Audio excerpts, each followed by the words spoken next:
خوتي العزاز، تحياتي لكم، ان شاء الله تكونوا لاباس. عرفتوا هذا الصحفي من دويلة الامارات عبد الله الكعبي يكره الجزائر؟ سمعني مليح قبل ما نشوفوا الفيديو تاع عبد الله الكعبي.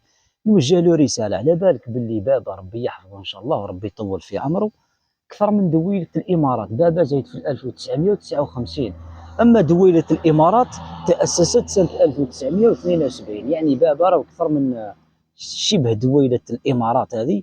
هي انت راك تطاول بزاف على الجزائر زعما باش يحبوك المراركه، وتهضر على فريق اتحاد العاصمه. احنا ما نحتاجوش انسان كيما انت يشجعنا.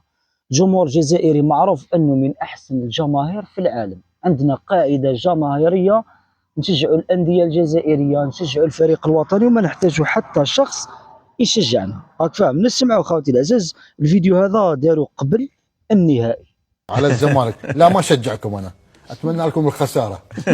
انا مع الزمالك. يقول شجع اتحاد العاصمه. الكعبي، مرتك مروكيه ولا المراركه شادين عليك حاجه قراف، حاجه كبيره، يعني راك تهضر وتسكت، يعني راهم شادين عليك فراف.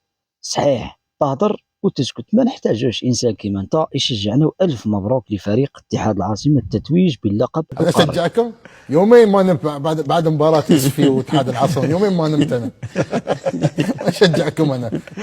فالنصف النهائي امام اولمبيك اسفي يومين ما رقدش. يو البارح دينا الكاس، تبالي يومين شهرين ما ترقدش، مش غير يومين، تبالي شهرين ما ترقدش. يعني القنطه راهي حاكماتك بسبب تتويج اتحاد العاصمه بكاس الكاف. لكم الخساره ان شاء الله تكون بطوله الزمالك ان شاء الله. واضح انا اسلوبك ايه واضح ما الكشاف الحضاره.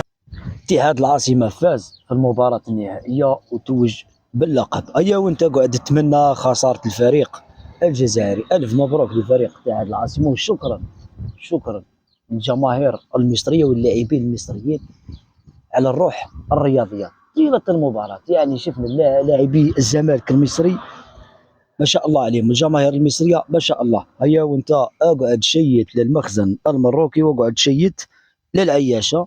والف مبروك لفريق اتحاد العاصمه وجماهير اتحاد العاصمه، والف مبروك للجزائري لانه فريق اتحاد العاصمه مثل الجزائر احسن تمثيل في القاره الافريقيه. اما الشكام كما انت تبقى شكام وصاي. تحياتي لكم خوتي الاساس.